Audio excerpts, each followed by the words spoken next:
this is my introductory geometric sequences video on R, the multiplying ratio.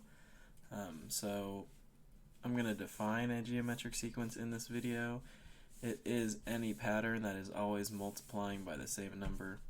So geometric sequence, always multiplying by the same number. So just like an arithmetic sequence, when we add or subtract, it's d. Now when we're multiplying or multiplying by a number less than 0, which could be considered dividing, it's going to be called r, the multiplying constant.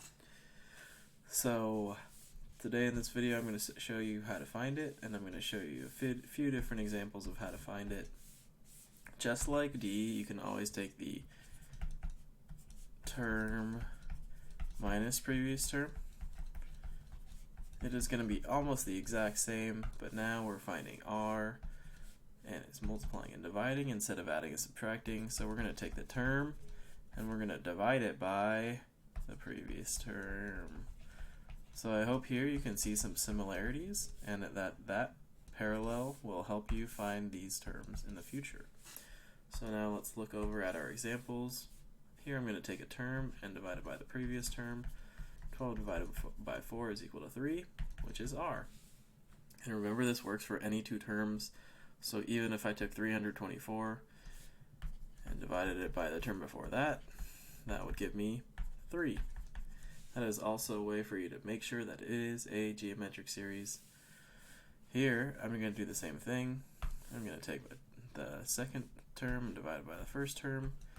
Negative 14 divided by 7. Whoa, what's this sign thing? So whenever you see a sign, positive, negative, positive, that means your r is going to be a negative number.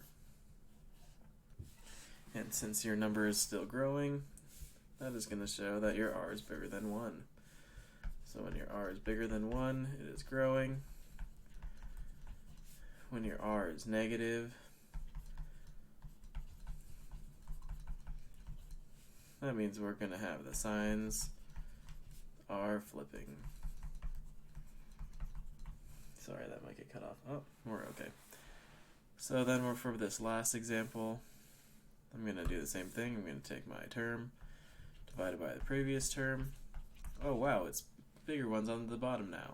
So that gives me a 0.6 is equal to r. So if I look at this term now, what's going on with it? It's getting smaller. So anytime I have an r that is smaller than 1, it is going to be a decreasing function. Small. It is decreasing. So these are just 3 different examples you might see with r. If the signs are flipping, that means it's negative r. If the numbers are getting smaller, that means the r is less than 1. If the numbers are getting bigger, then your r is growing.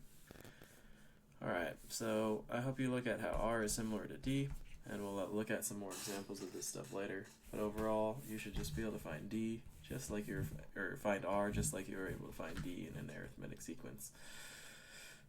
Doodles.